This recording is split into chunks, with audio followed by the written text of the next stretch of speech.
എന്തിനു മക്കളെ ഈ രാത്രിയൊക്കെ ഇറങ്ങി നടക്കുന്നത്? ടി പിയുടെ കാര്യം ഒന്ന് അറിഞ്ഞൂടെ? ഞാൻ മനസ്സിലായില്ല അത്. ടി പി ചന്ദ്രശേഖരൻ അദ്ദേഹത്തിന്റെ കാര്യമൊക്കെ അറിഞ്ഞൂടെ? ഇങ്ങനൊന്നും ഇറങ്ങി നടക്കാൻ പാടില്ല, അവൻ മറ്റൊന്നും മോശമാണ്. ഇവരൊക്കെ കീ ഇരിക്കുന്ന വേറെ ആളുകളുടെ കയ്യിലാണ്. അപ്പോൾ ഈ യഥാർത്ഥത്തിൽ വീണ വിജയനെ ഇവർ കുരുക്കുകയായിരുന്നു വിശ്വസിക്കുന്നുണ്ട്.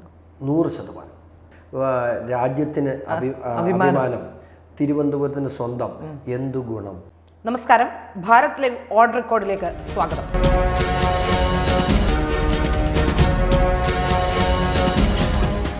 ഇന്ന് നമ്മളോടൊപ്പമുള്ള അതിഥി BJP നേതാവും ജില്ലാ പഞ്ചായത്ത് പൂഞ്ഞാർ ഡിവിഷൻ അംഗം ഷോൺ ജോർജാണ്. ഷോൺ ജോർജിനോട് രാഷ്ട്രീയത്തെ പറ്റി, ബാക്കിയുള്ള ചില വിവാദ വിഷയങ്ങളെപ്പറ്റി ഒക്കെ നമുക്ക് ചോദിച്ചറിയാം. നമസ്കാരം ഷോൺ. നമസ്കാരം. പിന്നെ ഇപ്പോൾ ഏറ്റവും പ്രധാനപ്പെട്ട വിഷയം നിങ്ങളുടെ BJP പ്രവേശനവുമായി ബന്ധപ്പെട്ടാണ്. അതായത് രണ്ടുപേരും പെട്ടെന്ന് BJPയിലേക്ക് വരുന്നു. നേരത്തെ ഒരു സംഘടനാ സംവിധാനത്തിൽ നിങ്ങളൊരു ഘടകകക്ഷിയായി നിന്നിരുന്നെങ്കിൽ ഇപ്പോൾ BJPയിലേക്ക് പൂർണ്ണമായും BJP പ്രവർത്തകനാകാൻ അല്ലെങ്കിൽ BJPയിലേക്ക് ചേരാൻ തീരുമാനിച്ചത് എന്തുകൊണ്ടാണ്? ഒന്ന്, BJPയെ സംബന്ധിച്ചിടത്തോളം ഈ ഘടകകക്ഷി രാഷ്ട്രീയം അത്രമാത്രം ഒരു എളുപ്പമുള്ളൊരു രാഷ്ട്രീയ കക്ഷിയല്ല. കേരളത്തിൽ ദേശീയതയിൽ ഊന്നി നിന്നുകൊണ്ട് മാത്രമല്ല, BJPയുടെ ഒരു കേഡർ സിസ്റ്റം മറ്റൊന്നാണ്. സ്വാഭാവികമായിട്ട് പല സംസ്ഥാനങ്ങളിൽ ഈ ഘടകകക്ഷികളുമായി ബന്ധപ്പെട്ട് വിവിധ ഘടകകക്ഷികളെ പല സമയങ്ങളിലും BJP വരികയും പോവുകയൊക്കെ ചെയ്തിട്ടുണ്ടെങ്കിലും BJP എന്ന് പറയുന്നൊരു സംവിധാനം മറ്റൊന്നാണ്. പിന്നെ ഒരു സിസ്റ്റത്തിനകത്ത് രാജ്യം മാറുകയാണ്, രാഷ്ട്രീയം മാറുകയാണ്. ഒരു ശക്തമായ ഒരു സിസ്റ്റത്തിന് മാത്രമേ, നമ്മളൊക്കെ രാഷ്ട്രീയ പ്രവർത്തനം നടത്തുന്നത് MLA ആനും MP ആനും മാത്രമല്ലല്ലോ. നമ്മൾ മുമ്പോട്ട് വെക്കുന്ന ആശയങ്ങൾ ജനങ്ങളിലൂടെ പ്രാവർത്തികമാക്കാൻ, അധികാരത്തിലൂടെ പ്രാവർത്തികമാക്കാനൊക്കെ നമുക്ക് കഴിയണം. അതൊക്കെ വേണമെങ്കിൽ ഒരു ശക്തമായ രാഷ്ട്രീയ പ്രസ്ഥാനം ആവശ്യമാണ്. മാത്രമല്ല, കേരള കോൺഗ്രസ്, നമ്മുടെ കേരള ജനപക്ഷം എന്ന് പറഞ്ഞാലും കേരള കോൺഗ്രസിൻ്റെ ഒരു വകഭേദം തന്നെയാണ് കേരള ജനപക്ഷം. അവിടെ ആ കേരള കോൺഗ്രസിൻ്റെയൊക്കെ ഒരു കാലം കഴിയുന്നു. പക്ഷേ ഞങ്ങൾ പ്രതിദാനം ചെയ്തിരുന്ന ഒരു വിഭാഗം അവിടെയുണ്ട്, പ്രത്യേകിച്ചും കർഷകർ, റബ്ബർ കർഷകർ ഉൾപ്പെടെയുള്ള ഒരു കാർഷിക മേഖലയെ പ്രതികരിക്കുന്ന മധ്യ കേരളത്തിലെ ഒരു വലിയ കർഷക സമൂഹം അവിടെയുണ്ട്. അവർക്ക് കേരള കോൺഗ്രസിൽ നിന്നും എന്ത് കിട്ടി? ഇപ്പോൾ അവൾ ആയിരിക്കുന്ന പ്രതിസന്ധിയിൽ നിന്നും അവരെ എങ്ങനെ രക്ഷിക്കാൻ കഴിയും? ഇതിനൊക്കെ രാജ്യം ഭരിക്കുന്ന ദേശീയ പാർട്ടിയുടെ പിന്തുണ ഉണ്ടായേ പറ്റൂ. അതുതന്നെയാണ് ഞങ്ങൾ BJPയിൽ വരാനുള്ള കാരണം. അതിന് ഞാൻ പറഞ്ഞില്ലേ, അതിന് എല്ലാവരുടെയും പിന്തുണയുണ്ട്. പൂർണ്ണമായും ഒരു BJPക്കാരനാകാൻ സാധിച്ചോ? ഞാൻ ചോദ്യം ചോദിക്കുന്നത് കേരള കോൺഗ്രസും ഒക്കെയായി ബന്ധപ്പെട്ട് രണ്ട് പ്രവർത്തന ശൈലികൾ, അൾട്ടിമേറ്റ് രണ്ട് പ്രവർത്തന ശൈലിയുള്ള പ്രസ്ഥാനങ്ങളാണ്. BJP ഒരു കേഡർ സ്വഭാവമുള്ള പ്രസ്ഥാനമാണ്. ഞാൻ കൂടുതലും യാത്ര ചെയ്യുന്ന ആളാണ്. ഞാനിപ്പോൾ എറണാകുളത്താണ് എൻ്റെ ഓഫീസ്, ഞാൻ നാട്ടിലാണ്, ജില്ലാ പഞ്ചായത്ത് മെമ്പർ എന്നല്ല, തിരുവനന്തപുരമാണ് കൂടുതലും എൻ്റെ പ്രവർത്തന മേഖലയായിട്ട് നിൽക്കുന്നത്. പക്ഷേ കഴിഞ്ഞ കാലങ്ങളിലുള്ളതിനൊക്കെ 1000 ഇരട്ടി ആവേശം. ഞാനിപ്പോൾ ഒരു ജംഗ്ഷനിൽ ഇറങ്ങി നിന്നാൽ എൻ്റെ പാർട്ടിക്കാരായ 5 പേര് ഓടി വന്ന് ഷോണെ എന്നാണ് വിശേഷം, ഞാൻ ഇന്ന BJPയുടെ ഇന്ന ഭാരവാഹിയാണ് എന്ന് പറയുമ്പോൾ ഞാൻ എത്രയോ ശക്തമായ ഒരു സംവിധാനത്തിൻ്റെ ഒരു ചട്ടക്കൂടിനകത്താണ് എന്ന് പറയുമ്പോൾ ആ കേഡർ സിസ്റ്റത്തെ ഞാൻ ആസ്വദിക്കുന്നു ഭയങ്കരമായി. നേരത്തെ കേരള കോൺഗ്രസിലായിരുന്നപ്പോൾ ഇപ്പോൾ ഭരണമൊക്കെ ഉണ്ടെങ്കിലും ഇത്തരത്തിലൊരു സ്വാതന്ത്ര്യം അല്ലെങ്കിൽ ഇത്തരത്തിലൊരു സ്നേഹം അനുഭവിക്കാൻ കഴിഞ്ഞിരുന്നില്ല എന്നാണ്.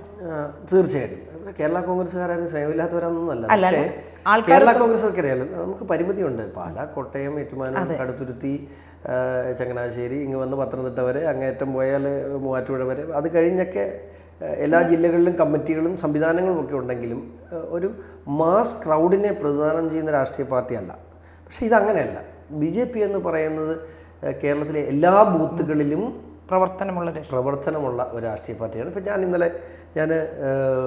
ഇന്നലെ രാത്രിയിൽ 8 മണിക്ക് നെയ്യാറ്റിങ്കര ഓഫീസിൽ ചെന്നു. ഞാൻ ഓഫീസിലോട്ട് പോയതല്ല, മറ്റൊരു ഇലക്ഷൻ പ്രചരണമായി മറ്റൊരു വഴിക്ക് പോയപ്പോൾ ഞാൻ വെച്ചപ്പോൾ 10-20 പേര് അവിടെ ഉണ്ട്. ഞാൻ ചെന്നെന്ന് പറഞ്ഞൊരു 10-15 മിനിറ്റ് കൊണ്ട് 19 പേര് ഓടി വന്നു കാണാനും സംസാരിക്കാനും. നമ്മൾ അനുഭവിക്കുന്ന ഒരു സുരക്ഷിതത്വ ബോധം അതെനിക്ക് ഭയങ്കരമായി ഫീൽ ചെയ്യുന്നു. ഞാൻ ശരിക്കും പറഞ്ഞാൽ അച്ഛനകാലത്ത് പറഞ്ഞാൽ ഞാനത് ഭയങ്കരമായിട്ട് ആസ്വദിക്കുന്നുണ്ട്. ഞാൻ BJPയിൽ വന്നതിന് ശേഷം പിന്നെ ഞാൻ പറഞ്ഞില്ലേ, 2 ശൈലിയാണ്. ആ ശൈലിയോട് പൊരുത്തപ്പെട്ട് വരാൻ ഞാൻ ഇനിയും പഠിക്കാനുണ്ട്. പക്ഷേ ഞാൻ ഈ പാർട്ടി വന്നതിന് ശേഷം എനിക്ക് ഈ പാർട്ടി തന്നിട്ടുള്ള അംഗീകാരം ഒത്തിരി വലുതാണ്. പ്രധാനമന്ത്രി പങ്കെടുക്കുന്ന വേദിയിൽ എനിക്ക് അവസരങ്ങൾ തരുന്നു. അതുപോലെ പാർട്ടിയുടെ ജാഥകളിലെല്ലാം എനിക്ക് കൃത്യമായ അവസരം തന്നു. അങ്ങനെ ഞാൻ സന്തോഷവാനാണ്. മറ്റൊരു കാര്യം ചോദിച്ചാൽ, ഈ പാർലമെൻ്ററി പൊളിറ്റിക്സ് കേരളത്തിൽ BJPക്കാർക്ക് അത്ര വഴങ്ങിയിട്ടുള്ളൊരു മണ്ഡലമല്ല. അപ്പോൾ തീർച്ചയായിട്ടും നിങ്ങൾ പാർലമെൻ്ററി പൊളിറ്റിക്സുമായി ബന്ധപ്പെട്ട് പ്രവർത്തിച്ചിരുന്നവരാണ്. പ്രത്യേകിച്ച് PC ജോർജിൻ്റെ ഇലക്ഷൻ ക്യാമ്പയിനുകളിലും ഒക്കെ പങ്കെടുത്തിട്ടുള്ള ജില്ലാ പഞ്ചായത്ത് അംഗമായി വിജയിച്ചിട്ടുള്ള ഒരാളാണ്. അപ്പോൾ ഈ തെരഞ്ഞെടുപ്പ് കാണുമ്പോൾ എന്ത് തോന്നുന്നു? BJPക്ക് വിജയസാധ്യതയുണ്ടോ? ഏതൊക്കെ മണ്ഡലങ്ങളിൽ, അല്ലെങ്കിൽ എങ്ങനെയാണ് ഈ തെരഞ്ഞെടുപ്പിനെ നോക്കിക്കാണുന്നത്? BJP വിജയിക്കാനുള്ള പ്രതീക്ഷ? കഴിഞ്ഞ കാലങ്ങളിലൊക്കെ BJPയുടെ 3-ാം സ്ഥാനമാണ് നമ്മൾ കൂടുതൽ കണ്ടിട്ടുള്ളത്, പ്രത്യേകിച്ച് കേരളത്തിൽ. പക്ഷെ അവിടെ പുറത്തുനിന്ന് നോക്കി, ഇപ്പോൾ BJPക്കാരനല്ലാതെ നോക്കി കാണുന്ന എന്നെപ്പോലെ ഒരാൾ, പ്രത്യേകിച്ച് ഒരു രാഷ്ട്രീയ വിദ്യാർത്ഥി എന്ന നിലയിൽ നമ്മൾ നിരീക്ഷിക്കുന്ന ഒരു വിഷയം, ഒരിക്കലും ജയിക്കില്ല എന്ന് ഉറപ്പുള്ള സ്ഥാനാർത്ഥിയും 25%, 26% അല്ലെങ്കിൽ 20% വോട്ട് പിടിക്കുന്നു. ഈ ജയിക്കില്ല എന്ന് ഉറപ്പുള്ള ഒരു LDF സ്ഥാനാർത്ഥി എവിടെയെങ്കിലും നിർത്തി നോക്കി, അയാൾക്ക് കിട്ടുന്ന വോട്ട് 5% താഴെയാണ്. ഒരു കാരണവശാലും ജയിക്കില്ല എന്ന് ഉറപ്പുള്ള ഒരു LDF സ്ഥാനാർത്ഥി വരുന്നു, അയാൾക്ക് കിട്ടുന്ന വോട്ട് 5% താഴെയാണ്. അപ്പം ആ 20% കേഡർ സംവിധാനം എന്തു തന്നെ കുഴപ്പമുണ്ടെങ്കിലും ഞാൻ അവിടെ വോട്ട് ചെയ്യുള്ളൂ എന്ന് പറയുന്നിടത്തുനിന്നും അവിടേക്ക് വിജയത്തിലേക്ക് എത്തിക്കാൻ ഒരു 10% മാർജിൻ, അടിസ്ഥാനപരമായി ജയിക്കുമെന്നുള്ള കോൺഫിഡൻസാണ് നമ്മൾക്ക് ഏറ്റവും കൂടുതൽ പ്രവർത്തകരിലേക്ക് എൻ്റെ ഒരു അഭിപ്രായമാണ് കൊടുക്കേണ്ടി കഴിഞ്ഞു. ആ വിജയമന്ത്രം, അതായത് മത്സരം എന്നതിനപ്പുറത്തേക്ക് വിജയത്തിനൊരു മന്ത്രമുണ്ട്. ആ മന്ത്രം BJP ഈ ലോക്സഭാ തെരഞ്ഞെടുപ്പോടുകൂടി ചൊല്ലിത്തുടങ്ങും എന്നാണ് ഞാൻ വിശ്വസിക്കുന്നത്. അതിന് എന്നിൽ കഴിയുന്നതെല്ലാം ഞാൻ ചെയ്യുന്നുണ്ട്. എനിക്ക് തോന്നുന്നത് തിരുവനന്തപുരത്താണ് ഏറ്റവും കൂടുതൽ ദിവസം പ്രവർത്തിച്ചതെന്നാണ് ഈ തെരഞ്ഞെടുപ്പുമായി ബന്ധപ്പെട്ട്. അതായത് ഷോൺ പഠിച്ചത് ഇവിടെയാണ്, ഷോണിൻ്റെ പ്രവർത്തന മേഖലകൾ പലതും ഇവിടെയാണ്, പിന്നെ കുടുംബം ഇവിടെയുണ്ട്, വൈഫിൻ്റെ പകുതി കുടുംബം ഇവിടെയാണ്. അപ്പോൾ ഈ കൂടുതൽ ബന്ധങ്ങളും ഷോണിനുള്ള ഒരു സ്ഥലം കൂടിയാണ്. എങ്ങനെയാണ് ഈ തെരഞ്ഞെടുപ്പിൽ രാജീവ് ചന്ദ്രശേഖർ ജയിക്കുമെന്ന് ഉറച്ച വിശ്വാസമുണ്ട്? 100%. കാരണം ഇവിടെ ഇപ്പം ശശി തരൂർ മറ്റൊരു സ്ഥാനാർത്ഥി, UDF സ്ഥാനാർത്ഥി, പന്ന്യൻ സഖാവ്. ഞാൻ പന്ന്യൻ സഖാവിന് വേണ്ടി ഈ ലോക്സഭാ തെരഞ്ഞെടുപ്പിൽ ബൈ ഇലക്ഷന് പ്രവർത്തിച്ചതും ഞാനന്ന് വിദ്യാർത്ഥിയായിരിക്കുന്ന കാലത്ത് ഞങ്ങൾ LDFിലുള്ള സമയത്ത് അദ്ദേഹത്തിന് വേണ്ടി രാപകലില്ലാതെ കഷ്ടപ്പെട്ട് ജയിച്ചിട്ടുള്ളതാണ്. നല്ല മനുഷ്യനാണ്, എനിക്കൊരു അഭിപ്രായമില്ല. പക്ഷേ എന്ത് ഗുണം? അദ്ദേഹം ജയിച്ച് ഇവിടുന്ന് പോയിട്ട് എന്ത് കാര്യം? ഒന്ന്, അദ്ദേഹത്തിൻ്റെ പ്രായാധിക്യം നല്ല രീതിയിൽ അദ്ദേഹത്തെ അലട്ടുന്നെന്ന് വിശ്വസിക്കും. ഞാൻ ശരിക്കും മനസ്സുകൊണ്ട് ബഹുമാനിക്കുന്നൊരു സഖാവാണ്. നല്ല ഒരു രൂപയുടെ അഴിമതി നടത്താത്ത കറതീർന്ന ഒരു നല്ല സഖാവാണ് ശശി തരൂർ. ഞാൻ പറഞ്ഞില്ലേ, ഇവിടെ അദ്ദേഹത്തിൻ്റെ പോസ്റ്ററിലുള്ള പോലെ, ഞാൻ ആ പോസ്റ്ററിലെ ക്യാപ്ഷൻ പറയാം, രാജ്യത്തിന് അഭിമാനം, തിരുവനന്തപുരത്തിന് സ്വന്തം, എന്തു ഗുണം. അദ്ദേഹം വ്യക്തിപരമായി നോക്കിയാൽ വിശ്വപൗരനാണ്, അദ്ദേഹം നല്ല മനുഷ്യനായിരിക്കും. അദ്ദേഹത്തെ സംബന്ധിച്ച് എനിക്ക് വ്യക്തിപരമായ പരിചയമില്ല, പക്ഷേ ഞാൻ വ്യക്തിപരമായി അടുപ്പമുള്ള ഒരാളല്ല. എങ്കിൽ പോലും അദ്ദേഹത്തെക്കുറിച്ച് എനിക്ക് ഒരു ആക്ഷേപം പറയില്ല. വ്യക്തിപരമായ കാര്യങ്ങൾ നമ്മൾ ഇടേണ്ട കാര്യമില്ല. എങ്കിൽ പോലും അദ്ദേഹത്തെ ഒരു പൊതുപ്രവർത്തകൻ ഞാനൊരു ആക്ഷേപം പറയുന്നില്ല. ബട്ട് നരേന്ദ്രമോദി സർക്കാർ മാത്രം അധികാരത്തിൽ വരുമെന്ന് പ്രതിപക്ഷത്തിൻ്റെ കോൺഗ്രസ് പ്രസിഡന്റ് തന്നെ ലോക്സഭയിൽ പ്രഖ്യാപിക്കും നമ്മൾ കേട്ടു. ആ സാഹചര്യത്തിൽ നടക്കുന്ന ഒരു തെരഞ്ഞെടുപ്പിൽ ആ മന്ത്രിസഭയിലെ ഏറ്റവും കഴിവുള്ള, പ്രാപ്തിയുള്ള വ്യക്തിയെന്ന് തെളിയിച്ചിട്ടുള്ള രാജീവേട്ടനെ പോലെ ഒരാൾ തിരുവനന്തപുരത്ത് കിട്ടുക എന്ന് പറയുന്നത് തിരുവനന്തപുരത്തിന് മാത്രമല്ല കേരളത്തിൻ്റെ തന്നെ മുഖച്ഛായ മാറ്റാൻ കപ്പാസിറ്റി ഉള്ള ഒരാൾ. സാർ, ഞാൻ രാജീവേട്ടനുമായിട്ട് പലപ്പോഴും സംസാരിക്കുമ്പോൾ ഞാൻ വലിയ കോംപ്ലിക്കേറ്റഡ് ആയിട്ടുള്ള വിഷയങ്ങൾ സാറിൻ്റെ അടുത്ത് പോയി ഞാനൊരു അരമണിക്കൂർ ഇന്ന് സാറിൻ്റെ ചർച്ച ചെയ്തു. പുള്ളി ആ ഇഷ്യൂ 1 മിനിറ്റ് എടുക്കില്ല സോൾവ് ചെയ്യാൻ.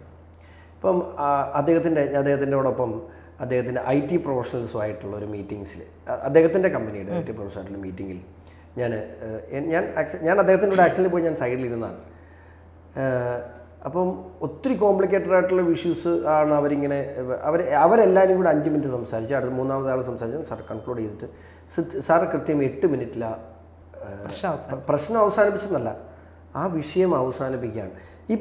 ഇന്നലെ 18 ദിവസം അദ്ദേഹം ഇവിടെ വന്ന് സ്ഥാനാർത്ഥിയായതിനു ശേഷം 18 ദിവസം നിങ്ങൾ എടുത്തു നോക്കിയാൽ മനസ്സിലാവും. അദ്ദേഹത്തിൻ്റെ ഫേസ്ബുക്ക് അല്ലെങ്കിൽ സോഷ്യൽ മീഡിയ ഫോളോ ചെയ്താൽ മനസ്സിലാവും. 18 ദിവസം 18 കാര്യങ്ങൾ നോക്കാമെന്നല്ല അദ്ദേഹം പറഞ്ഞത്, 18 ഇഷ്യൂസ് സോൾവ് ചെയ്തിട്ടുണ്ട്. അദ്ദേഹത്തിൻ്റെ ക്യാപ്ഷൻ വളരെ കറക്റ്റാണ്. ഇനി കാര്യം നടക്കും. അദ്ദേഹത്തിൻ്റെ മലയാള ഭാഷ നിങ്ങൾക്കറിയാം. ഞാൻ ഒരു ദിവസം ഞാൻ മാതൃഭൂമിയിൽ വന്ന ഒരു പത്രത്തിൽ വന്നൊരു കട്ടിങ്, അദ്ദേഹത്തിന് ഒരു നിരുപമ മറ്റേ ഇദ്ദേഹത്തിൻ്റെ റിസോർട്ട് ഇവിടെ EP ജയരാജൻ്റെ ഇതുമായിട്ട് ബന്ധപ്പെട്ടൊരു കാര്യം. ഞാനതിനകത്തൊരു ദൃക്സാക്ഷിയാണ്. അപ്പോൾ ഞാൻ രാവിലെ ഇങ്ങനെ മാതൃഭൂമിയിൽ വരപ്പം കേരളത്തിലെ മലയാള വാർത്തകൾ വന്നാൽ ഞാൻ സാറിനെ സംബന്ധിച്ച് എന്തെങ്കിലും കാര്യങ്ങളുണ്ടെങ്കിൽ രാജുവേട്ടൻ ഞാൻ അയച്ചു കൊടുക്കും. അപ്പം ഞാൻ രാവിലെ രാജുവേട്ടൻ ഇങ്ങനെ ഈ ഫോട്ടോ എടുത്തിട്ട് അയച്ചു കൊടുത്തിട്ട് ഞാൻ എന്നിട്ട് ഈ ഫോട്ടോ പത്രത്തെ നോക്കി വായിക്കുകയാണ്. അപ്പോൾ എനിക്ക് രാജുവേട്ടന് മലയാളം വായിക്കാൻ അറിയാമെന്ന് എനിക്കറിയില്ല. അപ്പോൾ എന്നോട് തിരിച്ച് SSLC പഠിച്ച് പാസ്സായ എന്നോടാണോ ഷോണെ എന്ന് പറഞ്ഞ് തിരിച്ചെനിക്ക് മെസ്സേജ് അയച്ചു. അപ്പോഴാണ് എനിക്ക് മനസ്സിലായി ഇവിടെയാണ് SSLC മലയാളം നല്ല വൃത്തിയായിട്ട് വായിക്കാൻ അറിയാം. അതിനുശേഷം 10-40 വർഷത്തോളം വിദേശത്ത് ജീവിച്ചൊരു മനുഷ്യനുണ്ടാകുന്ന ഒരു ഭാഷലാണ്. അപ്പോൾ ഈ ഞാൻ പറഞ്ഞു വന്നതല്ല, ഈ മറ്റേ ഈ VP ജയരാജൻ്റെ വിവാദ റിസോർട്ടുമായി ബന്ധപ്പെട്ട വിഷയമായിരുന്നു ആ വാർത്ത. അപ്പോൾ ആ വാർത്ത വന്നപ്പോൾ ഞാൻ സാറിനെ വിളിച്ചിട്ട് അപ്പോൾ ഇങ്ങനൊരു വാർത്ത വന്നിട്ടുണ്ട് ഷോൺ, എനിക്കറിയില്ല, ഒരു കാര്യം ചെയ്യും, ഞാൻ എൻ്റെ ഓഫീസിൽ നിന്ന് ഇപ്പോൾ ഷോണിനെ വിളിപ്പിക്കും, ആ വാർത്ത ഡിനൈ ചെയ്യാൻ പറഞ്ഞേരെ എന്ന് പറഞ്ഞു. അപ്പോൾ തൊട്ട് പുറകെ എന്നെ അദ്ദേഹത്തിൻ്റെ PS പ്രസാദേട്ടനെ വിളിച്ചു. പ്രസാദേട്ടനെ വിളിച്ച് പറഞ്ഞു, ഷോണെ ഒന്ന് വെയിറ്റ് ചെയ്യും, ഞാൻ ഈ നിരാമയ ഇവരുടെ റിസോർട്ട് ഗ്രൂപ്പിൻ്റെ ചെയർമാൻ്റെ അടുത്തൊന്ന് ചോദിക്കട്ടെ, എന്നിട്ട് പറയാം. സാർ ഇതൊന്നും അറിയാറില്ല, കാരണം സാർ മിനിസ്റ്റർ ആയ പിന്നെ സാർ ബിസിനസ് ശ്രദ്ധിക്കാറില്ല, സാർ എപ്പോഴും ഇല്ലാതാണ്. ഒരു 5 മിനിറ്റ് കഴിഞ്ഞ് എന്നെ തിരിച്ചു രാജുവേട്ടൻ വിളിച്ചു, ഷോൺ സോറി ഞാൻ അറിഞ്ഞില്ല. ആ ബിസിനസ് ആക്ച്വലി സാർ കാരണം അദ്ദേഹത്തിൻ്റെ ബിസിനസ് കൊണ്ടു നടക്കുന്നത് ഹൈലി പ്രൊഫഷണൽസ് ആയിട്ടുള്ള ആളുകളാണ്. അദ്ദേഹം ഇതിനകത്തൊന്നും അദ്ദേഹം മിനിസ്റ്റർ ആയതിനു ശേഷം തിരിഞ്ഞു നോക്കിയിട്ടില്ല. ഞാൻ പറഞ്ഞില്ലേ 2003 അദ്ദേഹം BPL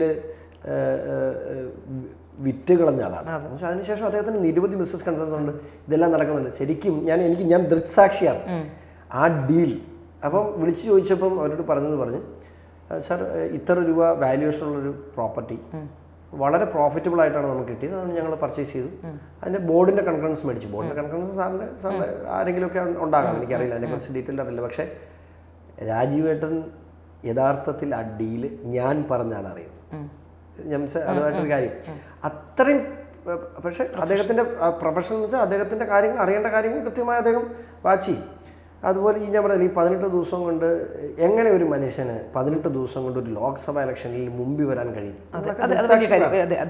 അദ്ദേഹത്തിൻ്റെ ശരിക്കും ഞാൻ എപ്പോഴും പലപ്പോഴും കൂടെ നടക്കാൻ ശ്രമിക്കാറുണ്ട്. എനിക്ക് ഇദ്ദേഹത്തെ കണ്ടുപഠിക്കുന്നത് ഭയങ്കര ഇഷ്ടം. ആ പ്രൊഫഷണലിസം, ആ എനർജി, ജീവിതത്തിൽ വിജയിച്ചൊരു മനുഷ്യനെ നമ്മൾ ഒത്തിരി ശരിക്കും തിരുവനന്തപുരത്തുകാർക്ക് ഞാൻ പറഞ്ഞില്ലേ, എനിക്ക് അസൂയുണ്ട് അദ്ദേഹത്തിന് എൻ്റെ നാട്ടിൽ കിട്ടിയില്ലല്ലോ എന്ന് എനിക്ക് അസൂയ തോന്നുന്നുണ്ട്, അല്ലെങ്കിൽ എനിക്ക് കിട്ടിയില്ലല്ലോ.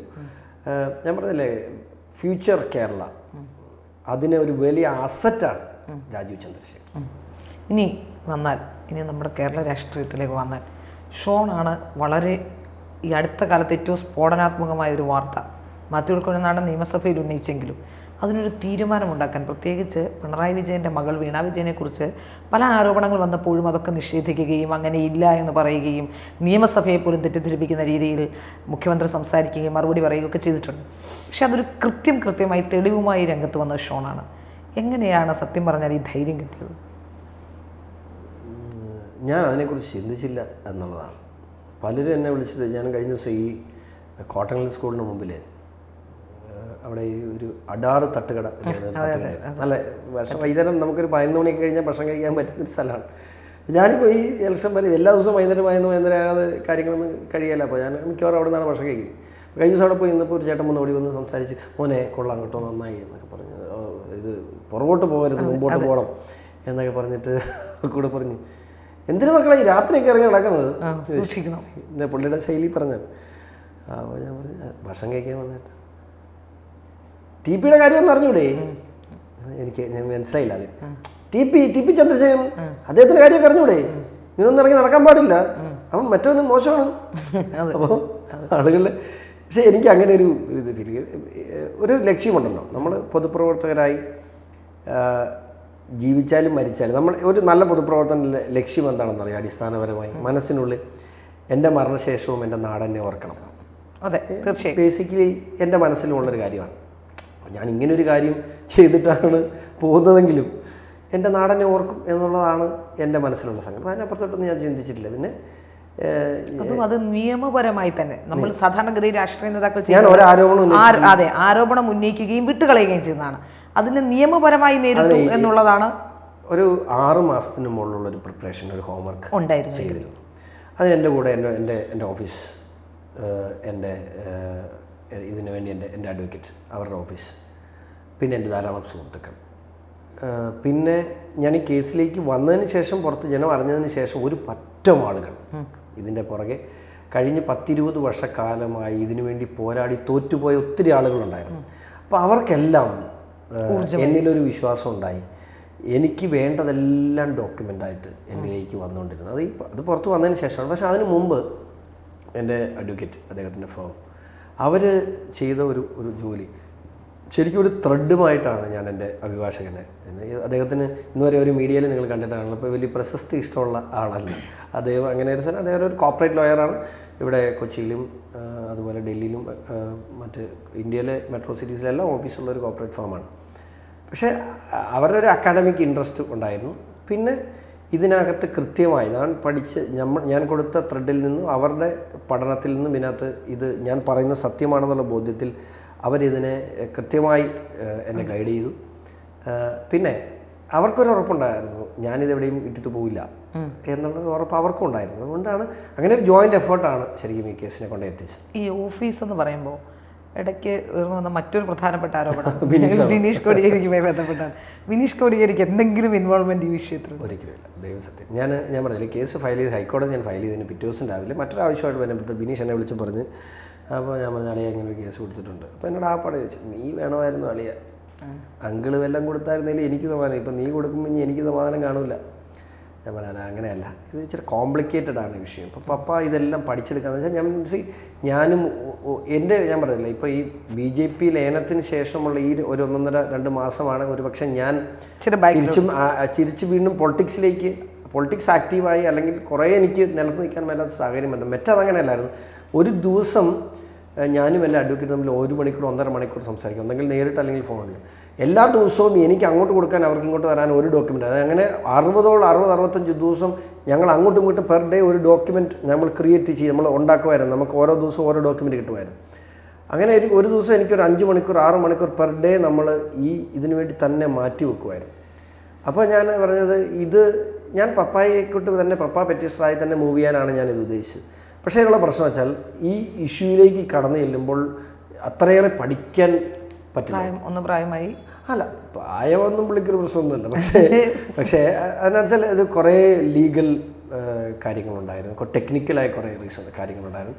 അപ്പോൾ അത്രയും ഫീഡ് ചെയ്ത് വെക്കുക മാത്രമല്ല, ഇതിനെ ഒരു നോൺ പൊളിറ്റിക്കലായി തന്നെ കൊണ്ട് എത്തിക്കണം. അതായത് കോടതിയിലേക്ക് വരുമ്പോൾ അത് പൊളിറ്റിക്കലായി പോയാൽ കോടതി അതിനെ മറ്റൊരു കാഴ്ചപ്പാടിൽ കാണും. അപ്പം അങ്ങനെ അല്ലാതെ പോട്ടെ, ഞാൻ പത്രസമ്മേളനങ്ങൾ പോലും നടത്തിയില്ലല്ലോ. ഈ ഇഷ്യൂ വന്ന് അന്വേഷണം പ്രഖ്യാപിച്ചതിന് ശേഷമാണ് പത്രങ്ങളിലേക്ക് ഞാൻ പറഞ്ഞത്. നമുക്ക് നിർബന്ധം ഉണ്ടായിരുന്നു, കാരണം ഇതിന്റെ റിസൾട്ട് വളരെ സൈലന്റ് ആയാണ് പെട്ടെന്ന് വാർത്ത വരികയും. അല്ലല്ല, അത് സൈലന്റ് ആയിട്ട് പോയില്ലെങ്കിൽ എനിക്ക് ഉദ്ദേശിക്കുന്ന രീതിയിൽ ഇത് എത്തിക്കാൻ കഴിയില്ലായിരുന്നു എന്നതുകൊണ്ട് തന്നെയാണ്. ഞാൻ പറഞ്ഞില്ലേ, ഇത് ഞാൻ എതിർക്കുന്ന ആളുകൾ നിസ്സാരക്കാരല്ല, അവരുടെ കയ്യിലിരിക്കുന്ന പണം നിസ്സാരമല്ല, ഇതിൽ നിന്നും തന്നെ അവരുണ്ടാക്കിയിട്ടുള്ള പണവും നിസ്സാരമല്ല. അപ്പോൾ അതുകൊണ്ട് ജീവൻ എന്നതിനപ്പുറത്തേക്ക് എനിക്ക് മുമ്പോട്ട് പോകാനുള്ള കുറേ സാധനങ്ങൾ എനിക്ക് വീണ് കിട്ടുന്നുണ്ടായിരുന്നു. ഞാൻ ആകെപ്പാടെ ഒരു പത്രസമ്മേളനം, ഒരു ഫേക്ക് പത്രസമ്മേളനം ഞാൻ നടത്തി. ആ ഫേക്ക് ഒരു വെച്ചാൽ ഞാൻ ചുമ്മാ ആകാശത്തോട്ട് വെച്ചു, പക്ഷേ അകത്തേക്കരെ അവർ പിടിച്ചു. ഞാൻ ശരിക്കും അത് എന്താണെന്ന് അറിയാൻ മേലാതെ ഞാനൊരു ചുമ്മാ വെടിവെച്ച് നോക്കി. ഞാൻ പർപ്പസ്ഫുള്ളി എനിക്ക് അറിയാൻ മേലാത്തൊരു കാര്യത്തിൽ ഞാൻ അനാവശ്യമായൊരു പത്രസമ്മേളനം നടത്തിയത് ഫേക്കായിരുന്നു. ഞാൻ ഫേക്കായിട്ടൊരു കാര്യം പറഞ്ഞു, പക്ഷേ അത് ഫേക്കാണോ അല്ലയോ എന്ന് എനിക്കറിയാൻ മേലാത്തതുകൊണ്ടും കൂടുതൽ ഡീറ്റെയിൽസ് അറിയാൻ മേലാത്തതുകൊണ്ട് ഞാൻ സാധനം അടിച്ചതാണ്. പക്ഷേ അവരത്തേക്കറി കുത്തി. ഞാൻ പറഞ്ഞു അതും വേറൊരു പാരൽ ഈ SFIയുടെ അന്വേഷണത്തിൽ അതും ഭാഗമായി അവരത്തേക്കറി പിടിച്ചതുകൊണ്ട്. അപ്പോൾ ഞാൻ പറഞ്ഞില്ല, അത് അങ്ങനെ ടെക്നിക്കലി പല ഗിമ്മിക്സുകളും കാണിച്ചാണ് നമുക്കിവിടെ എത്താൻ പറ്റും. ഞാൻ പറഞ്ഞില്ലേ, എതിർഭാഗത്തുള്ളത് നിസ്സാരക്കാരല്ല. യഥാർത്ഥത്തിൽ വീണ അകത്താകുമോ? വീണ എന്ന് പറയരുത്. ഇപ്പോൾ ഞാൻ ഐ റെസ്പെക്ട് വുമൺ. വീണ എന്ന് പറയുന്ന വീണ അകത്താവുമോ എന്നോട് ഒത്തിരി പേര് ചോദിക്കുന്നു, വീണ അകത്താവുമോ? എനിക്ക് ആ പെങ്കുച്ചിനെ ഞാൻ ഇന്ന് വരെ കണ്ടിട്ടില്ല. മീൻസ് എന്നെക്കാൾ ഒരു വയസ്സ് കൂടുതലുണ്ടെന്ന് തോന്നുന്നു എനിക്ക്. ഒരുമിച്ച് ഒരേ ഫ്ലാറ്റിൽ മുകളിലും താഴിലും ഞങ്ങൾ ജീവിച്ചിട്ടുണ്ട്, കാരണം അവരപ്പുറത്തെ ഫ്ലാറ്റിൽ താമസിക്കുന്നത്. ഞാൻ മിക്കവാറും AK സെൻ്ററിലെ കോടിയേരികളിൽ അവിടെ ആയിരുന്നു ഞാൻ കിടപ്പ്, അല്ലെങ്കിൽ ഞങ്ങൾ രണ്ടും കൂടെ MLA കൊടുത്ത എവിടെയായിരുന്നു കിടന്നത്. പക്ഷേ ഞാൻ ഇതുവരെ ഇവർ കണ്ടിട്ട് പോലില്ല. പക്ഷേ ഇത്രയും കാര്യങ്ങൾ അറിഞ്ഞിട്ട് പോകുന്നത് പിണറായി വിജയൻ്റെ. ഇത്രയും കാര്യങ്ങൾ അറിഞ്ഞിട്ട് എനിക്ക് ഇത് മുമ്പോട്ട് നിലപാടെടുക്കാൻ കഴിയില്ല. അവർ ജയിലിൽ പോകുന്നു, ഒരു സ്ത്രീയെ ഒരു കുട്ടിയുടെ മാതാവാണ് അല്ലേ, തട്ടിപ്പ് കാണിച്ചാൽ പോകണം. അല്ല, കുട്ടിയുടെ മാതാവാണ്, എനിക്കൊരു കുട്ടിയുള്ളതാണ്. പക്ഷേ ഇങ്ങനെ ഒരു കാര്യം കണ്ടിട്ട് ആ സെൻറ്റിമെൻറ്റ്സ് പുറത്ത് എനിക്ക് ഈ കേസിൽ പോകാൻ കഴിയില്ല. കാരണം സ്റ്റിൽ ദ ലൂട്ടിങ് കണ്ടിന്യൂസ്. ഇപ്പോഴും ഇത് തുടരുകയാണ്. ഞാൻ കേസ് കൊടുത്ത് ഞാൻ എൻ്റെ കേസ് ഫയൽ ചെയ്തതിന് ശേഷം മാത്രമാണ് കരിമണൽ കടത്ത് നിർത്തിയേക്കുന്നത്. ഇപ്പോഴും അതിനുള്ള ചട്ടവട്ടങ്ങൾ കൂട്ടിക്കൊണ്ടിരിക്കുക തന്നെയാണ്. അപ്പോൾ അതിന് വേറൊരു തലത്തിൽ ഈ ഇലക്ഷൻ കഴിയുമ്പോൾ കരിമണൽ കടത്തിൻ്റെ കാര്യത്തിൽ വ്യക്തമായി ഈവൻ ദേശീയ തലത്തിൽ ഈ വിഷയം ചർച്ച ചെയ്യപ്പെടും. കാരണം എനിക്ക് ഈ ഇലക്ഷൻ സമയത്ത് എനിക്ക് ഇതുമായിട്ട് നടക്കാൻ പറ്റില്ല, അതിൻ്റെ പ്രശ്നങ്ങളുണ്ട്. ഇപ്പോൾ SFI അന്വേഷണം കൃത്യമായി നടക്കുന്നുണ്ട് ഈ ദിവസങ്ങളിൽ. ഈ അന്വേഷണത്തിൻ്റെ ഒരു സ്റ്റാറ്റസ് എന്തായെന്ന് അറിയുമോ? ഇപ്പോൾ എക്സാലോജി കമ്പനിയും CMRനുമായി ഡീലിങ്സ് നടത്തിയിട്ടുള്ള 12ഓളം കമ്പനികൾക്ക് ഡോക്യുമെൻ്റ് പ്രൊഡ്യൂസ് ചെയ്യാനുള്ള നോട്ടീസ് അവർ ഇഷ്യൂ ചെയ്തിട്ടുണ്ട്. അത് 15-ാം തീയതി ആയിരുന്നു ലാസ്റ്റ് ഡേറ്റ് പറഞ്ഞിരുന്നത്. സ്വാഭാവികമായിട്ടും കമ്പനി ലോ പ്രകാരം അല്ലാതെയും ഒരു 6-7 ദിവസവും കൂടെ അവരെ ചോദിച്ചാലും ഒരു 5 ദിവസം കൂടെ ഒക്കെ സമയം അനുവദിക്കുന്നതാണ്. സോ ഒരു 25 ഒന്ന് കൂട്ടിക്കും. പക്ഷേ അതല്ല, ഞാൻ ഇന്ന് അറിഞ്ഞതനുസരിച്ച് മാധ്യമങ്ങളിൽ നിന്ന് അറിഞ്ഞ കേട്ടോ, എനിക്ക് അവിടെ നിന്ന് അറിയാൻ, ഞാൻ അവിടെ ഇടപെടാറില്ല, ഇടപെടാൻ ശരിയാകില്ല. ഞാൻ BJP-കാരനായതാണ്, അല്ലെങ്കിൽ ഞാൻ പോയി ചോദിച്ചേനെ. ഞാൻ പിന്നെ അതിനും വ്യക്തിയാണ്. പക്ഷേ ഞാൻ BJP-കാരനാകുമ്പോൾ ഞാൻ ഒരു കേന്ദ്ര ഏജൻസിയുടെ അന്വേഷണത്തെക്കുറിച്ച് ഞാൻ അന്വേഷിക്കുന്ന പോലും വേറെ തരത്തിൽ വ്യാഖ്യാനിക്കപ്പെടും. അതുകൊണ്ട് ഞാൻ ചോദിക്കാറില്ല. പക്ഷേ ഇന്ന് ഞാൻ മാധ്യമങ്ങളിൽ നിന്നും എനിക്കറിയാൻ കഴിഞ്ഞത് അതായത് ഹാജരാകാൻ പറഞ്ഞുകൊണ്ട് നിരവധി ആളുകൾക്ക് ഇന്നലെ SFI നോട്ടീസ് ഇന്നലെ ഇഷ്യൂ ചെയ്തിട്ടുണ്ട് എന്നാണ് എനിക്കറിയാൻ കഴിഞ്ഞത്. എത്രയൊക്കെയാണ്, ആരൊക്കെയാണ്, എന്തൊന്നും എനിക്കറിയില്ല. പക്ഷെ നോട്ടീസ് ഇഷ്യൂ ചെയ്തിട്ടുള്ളതാണ് എനിക്കറിയാൻ കഴിഞ്ഞത്. അന്വേഷണം കൂട്ടത്തിലുണ്ടോ? ഉണ്ടെന്നും ഇല്ലെന്നും പറയുന്നു. അതിനകത്ത് ക്ലാരിറ്റി അവർ പറഞ്ഞിട്ടില്ല. കാരണം അതൊരു പിന്നെ ഇലക്ഷൻ പോലും മാറി നിൽക്കും ആ ഒരു വാർത്ത വരുമ്പോൾ. ചിലപ്പോൾ അതുകൊണ്ടായിരിക്കും ചിലപ്പോൾ അങ്ങനെ ഒരു വിവാദം. SFIയുടെ പ്രവർത്തന രീതിയൊക്കെ മറ്റൊരു ശൈലിയാണ്. അപ്പോൾ അവർക്ക് മാത്രമല്ല, അന്വേഷണ ഉദ്യോഗസ്ഥൻ ഇന്ത്യയിലെ തന്നെ ഏറ്റവും പ്രഗത്ഭനായ ഉദ്യോഗസ്ഥരാണ്. 6 പേരും. ലീഡർ എന്ന് പറയുന്ന അരുൺ, അദ്ദേഹം വളരെ എഫിഷ്യൻ്റ് ആയിട്ടുള്ള ഉദ്യോഗസ്ഥനാണ്. അതുകൊണ്ട് ഇവർക്ക് ഈ ചീപ്പ് പബ്ലിസിറ്റിയിലൊന്നും വലിയ താല്പര്യമുള്ള ആളുകളല്ല. നമുക്കതിൻ്റെ ആവശ്യമില്ല. അപ്പോൾ ഈ യഥാർത്ഥത്തിൽ വീണ വിജയനെ ഇവർ കുരുക്കുകയായിരുന്നു വിശ്വസിക്കുന്നുണ്ട്. അത് പിണറായി വിജയൻ ഒന്നുമില്ല, ഷീ ഈസ് ഡയറക്ട്ലി ഇൻവോൾവ്. അല്ലാതെ അറിയാതെ എക്സാലോജിക്കിൽ അതിൻ്റെ പാർട്ണറായിട്ടിരുന്നുകൊണ്ട് പെട്ടുപോയെന്നല്ല. ഈ വിഷയങ്ങളിലേക്ക് പിണറായി വിജയനെ വീണ ഇൻവോൾവ് ചെയ്യിപ്പിച്ചു എന്ന് പറയുന്നതായിരിക്കാം ശരി. മനസ്സിലായില്ല, ആ ഭരണ സ്വാധീനം ഉപയോഗിച്ച് ഇവരൊക്കെ കീ ഇരിക്കുന്ന വേറെ ആളുകളുടെ കയ്യിലാണ്. മനസ്സിലായില്ല, അത് ഈ രാജ്യത്ത് പോലും ഇല്ല. ഇവരുടെയൊക്കെ ഓപ്പണായിട്ട് ഫാരിസ് അബൂബക്കറാണ് കേരള സംസ്ഥാനം ഭരിക്കുന്നത്. ഇപ്പോഴല്ല, ഫ്രം 2006. 2006 VS അച്യുതാനന്ദൻ മുഖ്യമന്ത്രി ആയിരുന്നെങ്കിലും ഭരണം നടത്തിയിരുന്നത് പിണറായി വിജയനാണ്. 2006 മുതലല്ല, 2003 മുതൽ പിണറായി വിജയൻ്റെ ചലനങ്ങളും പിണറായി വിജയൻ്റെ ഓരോ മൂവ്മെൻറ്റ്സ് പോലും നിയന്ത്രിക്കുന്നത് ഫാരിസ് അബൂബക്കറാണ്. അയാൾ ഇവിടുന്ന് ഷിഫ്റ്റ് ചെയ്ത് US-ലാണ്. ഈ ആഴ്ച US പോകുന്ന ചികിത്സയ്ക്ക് മാത്രമാണെന്നാണ് വിചാരിച്ചിരിക്കുന്നത്. ഞാനതിനെക്കുറിച്ചൊന്നും അടിസ്ഥാനപരമായ ആരോപണം ഉന്നയിക്കുന്ന പരിപാടി എനിക്കില്ലാത്തതുകൊണ്ടാണ്. സാബു ജേക്കബ് കുറേയേറെ ആരോപണങ്ങൾ ഉന്നയിക്കുന്നുണ്ട്. പക്ഷേ സാബു ജേക്കബ് എനിക്ക് ഭയങ്കര അഭിപ്രായ വ്യത്യാസമുണ്ട് അയാളോട്. അതാണ് ഞാൻ ചോദിക്കട്ടെ, ഞാനൊരു പൊതുപ്രവർത്തകനാണ്. ഞാൻ നിങ്ങൾ ചെയ്യുന്ന എല്ലാ വൃത്തികേടുകളും ഞാൻ കണ്ടുകൊണ്ടിരിക്കുകയാണ്. എന്നിട്ട് ഞാൻ പുറത്ത് പറയുന്നില്ല എന്ന് പറയുകയാണ്. എന്നെ അറസ്റ്റ് ചെയ്താൽ നിങ്ങളെ ഞാൻ പൊക്കും. അത് ഒരു പൊതുപ്രവർത്തകന് പറയാൻ കൊള്ളുന്ന വർത്തമാനമല്ല. എൻ്റെ മുമ്പിൽ ഒരു തെറ്റ് കണ്ടാൽ പിന്നെ ഒരു സാഹചര്യം കൊണ്ട് ഒരു പാവപ്പെട്ട പൊതുപ്രവർത്തകൻ അവനൊരു സാഹചര്യം കൊണ്ട് 100-500 രൂപ അവൻ്റെ ഒരു പണി ചെയ്ത് 100-500 രൂപ ഏതെങ്കിലും മുതലാളിയുടെ നിന്ന് മേടിച്ചുകൊണ്ട് പോയാൽ ഞാൻ കണ്ണടയ്ക്കുന്നവനാണ്. ഞാൻ അതിനകത്ത് അവനെ കയറി പിടിക്കാൻ പോകാറില്ല. അവനെന്തെങ്കിലും കാണിച്ചു കൊടുത്ത് അങ്ങനെ ജീവിക്കുന്ന ഒത്തിരി പേരുണ്ട് നമ്മുടെ നാട്ടിൽ. എല്ലാ പാർട്ടിയിലും ഉണ്ട്. എവിടെയെങ്കിലും പോയി എന്തെങ്കിലുമൊക്കെ ചെയ്തു കൊടുത്ത്, അല്ലെങ്കിൽ ഒരു വില്ലേജ് ഓഫീസിൽ പോയി കാര്യം സാധിച്ചു കൊടുത്തിട്ട് തിരിച്ചു വരുമ്പോൾ 500 രൂപ മേടിക്കുന്ന പൊതുപ്രവർത്തകർ ധാരാളം എല്ലാ പാർട്ടിയിലും ഉണ്ട്. അതൊന്നും അല്ല തെറ്റ്. പക്ഷേ ഇവിടെ അതിഗുരുതരമായ കുറ്റകൃത്യങ്ങൾ ഇവരുടെ ഭാഗത്തു നിന്നുണ്ടായിട്ടുണ്ട്. ഞാൻ പറഞ്ഞ ഒരു ഇൻ്റർവ്യൂ തികയില്ല.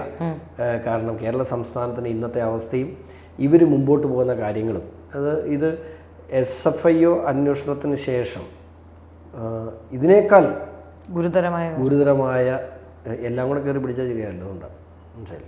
ജീവിച്ചിരിപ്പുണ്ടെങ്കിൽ ഇതിലും ഗുരുതരമായ നിരന്തരമായി വേട്ടയാടാൻ തന്നെയാണ് തീരുമാനം. ജയിലിൽ പുറത്തു കൊണ്ടുവരാൻ തന്നെയാണ് ജയിലിൽ പോയാൽ പോരല്ലോ. വീണ വിജയൻ ഇൻവോൾവ് ചെയ്തൊരു കേസ്, ഇതിനകത്ത് തന്നെ ഈ 1,72,00,000 രൂപ ഒരു പീനട്ടാണ്. 1,72,00,000 രൂപ ഒന്നും ഒരു തുകയല്ല. അതിപ്പോൾ എവിടെ എന്തോ അത്യാവശ്യത്തിന് വൈറ്റ് മണി ആവശ്യം വന്നപ്പോൾ ഇങ്ങനൊരു സാധനം ഉണ്ടാക്കി കൊടുത്തു. പക്ഷേ അതിനകത്ത് 1000 കോടി രൂപ അല്ലല്ലോ. അവിടെ നിന്ന് കടത്തിയ മണലിൻ്റെ വിലയനുസരിച്ച് അത് ഇലിമിനേറ്റ് മാത്രമാണെങ്കിൽ, ഇലിമിനേറ്റിനേക്കാൾ കൂടുതൽ എന്തൊക്കെയുണ്ടെന്നുള്ളത് പഠനത്തിൽ തെളിയേണ്ട കാര്യമാണ്. അതൊക്കെ പഠനം നടക്കുന്നുണ്ട്. അപ്പോൾ 40,000 കോടി രൂപ ഇലിമിനേറ്റ് തന്നെ ഇപ്പോൾ അവിടെ നമുക്ക് ബോധ്യമുള്ള ഇലിമിനേറ്റ് തന്നെ 40,000 കോടി രൂപ കടത്തിയിട്ടുണ്ട്. സർക്കാരിലോട്ട് അടച്ചേക്കുന്നത് 1.5 കോടി രൂപയാണ്. അപ്പോൾ അതിൻ്റെ ഷെയർ പറ്റിയിട്ടുണ്ടെങ്കിൽ തന്നെ എത്ര കോടി രൂപ ആയിരിക്കും? വിദേശത്തൊരു കമ്പനി ഉണ്ട് എന്ന തരത്തിലുള്ള ചില വാർത്തകൾ വന്നിരുന്നു വീണ വിജയന്റെ. അതായത് അതാ മുമ്പേ പറഞ്ഞു ഞാനൊരു വെടി വെച്ചത്. അത് ഒരു വെടി വെച്ചപ്പോൾ അന്ന് വരെ ഉണ്ടായിരുന്ന മാനേജിംഗ് ഡയറക്ടർ വീണ വിജയന്റെ പേര് അപ്രത്യക്ഷമായി. അവരുമായിട്ട് അസോസിയേറ്റ് ചെയ്തിട്ടുള്ള അവരുടെ എക്സാലോജിക്കിന്റെ കമ്പനി സിംബിൾസ് എല്ലാം മാറ്റി. ഇതൊക്കെ എന്തിനാ മാറ്റുന്നത്? വീണ വിജയന് ഒരു കമ്പനി തുടങ്ങാൻ ഈ നാട്ടിൽ സ്വാതന്ത്ര്യമില്ലേ? അപ്പോൾ ഒളിക്കാനുണ്ട്, അവിടെയും ഒളിക്കാനുണ്ട്. കാരണം കാനഡയാണ് അമേരിക്കയോട് ചേർന്ന് നടക്കുന്ന രാജ്യമാണ്, ഇന്ത്യയുമായി നയതന്ത്ര ബന്ധമില്ലാത്ത രാജ്യമാണ്, അവിടെ വളരെ സേഫാണ്. അങ്ങനെ പല കാര്യങ്ങൾ അതിനെ കാനഡ ചൂസ് ചെയ്യാൻ വേണ്ടിയുണ്ട്. അതും അങ്ങനെയൊന്നും പെട്ടെന്ന് തീരില്ല, അതിൻ്റെ പിറകിലുണ്ട് ഉണ്ട്. ബാക്കിയുള്ള ഡീറ്റെയിൽസ് എല്ലാം ഉണ്ട്. ഇപ്പോൾ വേണ്ട എന്ന് ഓർത്തുകൊണ്ടാണ് പറയുമ്പോൾ പലതും പറയാൻ കൊള്ളുകയില്ലാത്തതുകൊണ്ട് അതുകൊണ്ടാണ്. ഓക്കെ ഓക്കെ ആ വിഷയവുമായി ബന്ധപ്പെട്ട് പറയാൻ ബുദ്ധിമുട്ടുണ്ട്. ഓക്കെ, എങ്ങനെയാണ് ഈ അച്ഛനില്ലാത്തൊരു പക്വത ഷോണിന് കിട്ടി? അച്ഛൻ പലപ്പോഴും ഉള്ള കാര്യങ്ങൾ വെട്ടിത്തുറന്ന് പറയുകയും പറയേണ്ടാത്ത കാര്യങ്ങൾ ചിലപ്പോൾ വിളിച്ച് പറയുകയൊക്കെ ചെയ്തു. പക്ഷേ ആ പക്വത പട്ടയ്ക്ക് പറഞ്ഞാൽ ഞാൻ കള്ളനാണ്, അതുകൊണ്ടാണ്. സിമ്പിളായിട്ട് പറഞ്ഞാൽ, ഏറ്റവും നല്ല ഭാഷയിൽ പറഞ്ഞാൽ, ഞാൻ എല്ലായിടത്തും പറയുന്നൊരു കാര്യമാണ്, എനിക്ക് ബേസിക്കലി ഞാൻ ആരോടും മുഖം കറുത്ത് വർത്താനം പറയാൻ ഇഷ്ടമല്ലാത്ത ആളാണ്. ഞാൻ കാരണം ഒരാൾക്ക് മനസ്സ് വേദനിക്കരുതെന്ന് നിർബന്ധമുള്ളൊരു കാണണം. പപ്പ പറയുമ്പം ഒരു കാര്യം, പപ്പ സത്യമാണ് പറയുന്നെങ്കിലും ചില ആളുകൾക്ക് വേദനിക്കും. ഞാൻ പറഞ്ഞില്ലേ, വീണയ്ക്ക് പോലും ഞാനിപ്പോൾ ഒരു യുദ്ധം ചെയ്യുന്നത് മുഖ്യമന്ത്രിക്കും വീണ വിജയനും എതിരാണ്. വ്യക്തിപരമായി എന്തെങ്കിലും ഒരു ആക്ഷേപം ഞാൻ പറയില്ല. ഞാൻ എനിക്ക് എൻ്റെ ജോലിയല്ലത്, എനിക്ക് അങ്ങനെ നിർബന്ധമുണ്ട്. ഈ പപ്പായും ഞാനും നമ്മളുടെ വ്യത്യാസം പറഞ്ഞാൽ വളരെ സിമ്പിളാണ്. PC ജോർജ് കർഷകനായ ചാക്കോച്ചൻ്റെ മകനാണ്. ആ ശൈലിയാണ് പപ്പായ്ക്കുള്ളത്. ഞാൻ ജനിക്കുമ്പോൾ പപ്പ MLA ആണ്. അപ്പോൾ ഞാൻ ജനിച്ചപ്പോൾ മുതൽ രാഷ്ട്രീയക്കാരനായ PC ജോർജിൻ്റെ മകനാണ് ഞാൻ. രാഷ്ട്രീയം കണ്ടു വളർന്നതാണ്. ഗുണവും ദോഷവും ജനങ്ങളെ കണ്ടും എല്ലാ ദിവസവും ഏറ്റവും കുറഞ്ഞത് 10-100 ആളുകളുമായി ബന്ധപ്പെട്ടു, അവരോട് സംസാരിച്ചു, അവരുടെ വിഷയങ്ങളിൽ ഇടപെട്ടും ഒക്കെ. ഞാൻ ഒരിക്കലും രാഷ്ട്രീയക്കാരനാകേണ്ട ആളല്ല. ആളുകൾ എന്നെ പല കാര്യങ്ങളും ഡിപ്പെൻഡ് ചെയ്യപ്പോൾ എനിക്ക് ഇട്ടിട്ട് പോകാൻ മേലാതെ ഞാൻ അങ്ങനെ വന്ന് പാർട്ടിയിലെത്തിയത്. രാഷ്ട്രീയക്കാരൻ അങ്ങനെ പാർട്ടിയിലെത്തിയതാണ് ഞാൻ. ഇപ്പോൾ കോളേജ് രാഷ്ട്രീയം കേസ് ആയിട്ട് നടക്കുന്നത്. ഞാൻ കുഞ്ഞിനെ മുതൽ ഇലക്ഷൻ സമയത്തൊക്കെ കോളേജിൽ പോകും, പോസ്റ്റൊട്ടിക്കാൻ പോവും, റോഡിൽ എഴുതാൻ പോവും, രസമല്ലേ? അപ്പോൾ ഇലക്ഷൻ സമയത്ത് ഇവന് പോകുന്നതിന് ആരും ഒന്നും പറയല്ലോ. അപ്പം കോളേജ് ഞാനൊരു 6ാം ക്ലാസ് 7ാം ക്ലാസ് ആയ സമയത്തൊക്കെ ഞാൻ കോളേജ് പരിപാടിക്കെല്ലാം പോകുമായിരുന്നു. പിന്നെ കുഞ്ഞിനെ ഞാൻ വണ്ടി ഓടിക്കുമായിരുന്നു. അപ്പം ഇലക്ഷൻ സമയത്തൊക്കെ ഞാൻ നല്ല ഡ്രൈവറാണ്. എനിക്ക് വണ്ടി ഓടിക്കുക എന്നുള്ളതാണ് നമ്മുടെ ഏറ്റവും ആഗ്രഹം. അപ്പം വണ്ടി ഓടിക്കുക അന്ന് മുതലേ ഇലക്ഷൻ വർക്കിന് ഉണ്ടായിരുന്നു. എന്നെ ഞാൻ പറയട്ടെ, ഇപ്പോൾ എനിക്ക് ഉള്ള പ്രായത്തിൻ്റെ 80% ഞാൻ പൊതുപ്രവർത്തകരായി തന്നെയാണ് വന്നിട്ടുള്ളത്. അപ്പോൾ അതിൻ്റേതായ, പിന്നെ പപ്പായ്ക്ക് പപ്പയുടെ ശൈലിയുണ്ട്, എനിക്ക് എൻ്റെ ശൈലിയുണ്ട്. ഇപ്പോൾ പറഞ്ഞ പോലെ ഞാനും പപ്പായും പറയുന്ന ഒരേ കാര്യമാണെങ്കിലും ആളുകൾക്ക് ഫീൽ ചെയ്യുന്ന രണ്ട്. ഞാൻ പറഞ്ഞു അതാ ഞാൻ പറഞ്ഞത്, ഞാൻ കുറച്ച് കള്ളനാണ്. ഒരാളെ ഫീൽ ചെയ്യിപ്പിക്കാതെ തന്നെ അയാളോട് പറയാനുള്ള കാര്യം ഞാൻ കൃത്യമായി തന്നെ പറയും. കമ്മ്യൂണിക്കേറ്റ് ചെയ്യുന്നതിൻ്റെ ശൈലിയിലുള്ള വ്യത്യാസമേ ഞങ്ങൾ തമ്മിലുള്ളൂ. പറയേണ്ട കാര്യങ്ങൾ പറഞ്ഞു തന്നെ ഞാൻ പോകാറുള്ളൂ. ഞാൻ പറഞ്ഞത് മനസ്സ് വേദനിപ്പിക്കാതെ എനിക്ക് പറയേണ്ട കാര്യങ്ങൾ ഞാൻ പറഞ്ഞു. ഞാൻ അദ്ദേഹത്തെയൊക്കെ കള്ളനാണെന്ന് പറഞ്ഞതാണ്. നേരത്തെ തന്നെ ഈ സ്വർണ്ണക്കടത്തുമായി ബന്ധപ്പെട്ട് നിരവധി ആരോപണങ്ങളായിരുന്നു. സ്വപ്ന സുരേഷുമായി ബന്ധപ്പെട്ട് സ്വപ്ന സുരേഷ് പറഞ്ഞിരുന്നു, അന്ന് ബിസിനസ് ആവശ്യങ്ങൾക്ക് വേണ്ടി സുൽത്താനെ കൊണ്ടുവന്നു, സുൽത്താന് ഉപഹാരം കൊടുത്തു എന്നൊക്കെ. ഏതാണ്ട് അതേ തരത്തിലേക്കാണ് കാര്യങ്ങൾ എത്തുന്നത്. പക്ഷേ എങ്കിൽ പോലും BJP ഈ കാര്യത്തിൽ പല ആൾക്കാരും നേരത്തെ പറഞ്ഞിട്ട് സ്വർണ്ണക്കടത്തുമായി ബന്ധപ്പെട്ട് CPM-മായി ഒരു ധാരണയുണ്ടാക്കി എന്നൊക്കെ പറയുന്നുണ്ട്. ഈ വിഷയവുമായി ബന്ധപ്പെട്ട് പിണറായി വിജയനെ രക്ഷിച്ചിട്ട് BJPക്ക് ഇതുവരെ എന്തെങ്കിലും കിട്ടിയിട്ടുണ്ടോ? ഇല്ല. കിട്ടിയിട്ടുണ്ടോ? കേരളത്തിൽ 20 സീറ്റുകളിൽ എവിടെയെങ്കിലും BJPയെ ജയിപ്പിക്കാൻ വേണ്ടി CPM ഒരു അബലനായ സ്ഥാനാർത്ഥി കിട്ടുന്നത് എവിടെയെങ്കിലും പറയാൻ പറ്റുമോ? ഇല്ല. പറ്റുമോ? പറ്റിയല്ല. പിന്നെ നരേന്ദ്രമോദിക്ക് പിണറായി വിജയൻ്റെ കാശ് വല്ലതും വേണോ? വേണ്ട. അമിത്ഷായ്ക്ക് വേണോ? വേണ്ട. പിന്നെ ആരാ, എന്തിനാ? പിന്നെ ഞാൻ മനസ്സിലാക്കിയെടുത്തോളം അതിനകത്ത് ഈ സ്വർണ്ണക്കടത്ത് കേസിൽ ഒരു പരാതിക്കാരൻ കൂടെയാണ്. ഈ എക്സാലോജിക്കുമായി ബന്ധപ്പെട്ട ട്രാൻസാക്ഷൻ ഞാൻ അന്ന് ഇടിക്ക് കൊടുത്തിട്ടുണ്ട്, മനസ്സിലായി. പക്ഷെ അന്ന് ഈ നമ്മുടെ ഗോവിന്ദമാഷ് പറഞ്ഞ പോലെ 2 പ്രൈവറ്റ് കമ്പനികൾ തമ്മിലുള്ള എഗ്രിമെൻറ്റ്, എല്ലാ ട്രാൻസാക്ഷൻ എഗ്രിമെൻറ്റ്സ് ഉണ്ട്. ഈ പ്രൈവറ്റ് കമ്പനികൾ തമ്മിലുള്ള എഗ്രിമെൻറ്റുകൾ നിങ്ങൾ സോഫ്റ്റ്വെയർ കൊടുത്തില്ല നമുക്ക് തന്നെ അറിയാൻ പറ്റും. SFI പോലൊരു ഏജൻസി വരുമ്പോഴാണ് ഇത് കൊടുത്തില്ലോ എന്നൊക്കെ കൃത്യമായിട്ട് അന്വേഷിക്കാനില്ല. അതിനുള്ള ടെക്നിക്കലി സൈഡും അവർ കൃത്യമായി സയൻറ്റിഫിക് പരിശോധനകളും കൃത്യമായിട്ട് നടത്തും. ED നടത്തുന്നത് സാമ്പത്തിക കുറ്റകൃത്യങ്ങളും കാര്യങ്ങൾ മാത്രമാണ്. അതിനകത്ത് പരിമിതികളുണ്ടായിരുന്നു. അപ്പോൾ ഇതൊരു ഒരു സർക്കിളിന് പുറത്തെ നിന്നുള്ളൂ എല്ലാ അന്വേഷണവും മുഖ്യമന്ത്രിയിലേക്ക് എത്താൻ കഴിയുന്ന. ഞാൻ പേഴ്സണലി പരാതിയായിട്ട് ED എടുത്ത് പോയി, ഈ അന്വേഷണം എവിടെ എത്തിയില്ല. അപ്പം മുഖ്യമന്ത്രിയുടെ ചുറ്റും കിടന്നുള്ള ചുറ്റുമുള്ള ആളുകൾക്കെല്ലാം മുഖ്യമന്ത്രി ഓഫീസിന്, പ്രധാനമന്ത്രി പറഞ്ഞെന്താ, മുഖ്യമന്ത്രി ഓഫീസിന് ബന്ധമുണ്ടായിരുന്നു, ശിവശങ്കറിന് ബന്ധമുണ്ടായിരുന്നു. പക്ഷേ മുഖ്യമന്ത്രിക്ക് ഇത് എത്തുമ്പോൾ പ്രത്യേകിച്ചും അത് രാഷ്ട്രീയ ആരോപണമാണെന്നുള്ള ആരോപണം വരുന്ന, രാഷ്ട്രീയ പകപോക്കൽ എന്നുള്ള ആരോപണം വരുന്ന സാഹചര്യത്തിൽ അതിനെ സംബന്ധിച്ച് വളരെ കോൺഷ്യസ് ആയിട്ട് ഒരു കേന്ദ്ര ഏജൻസിക്ക് മൂവ് ചെയ്യാൻ പറ്റുള്ളൂ.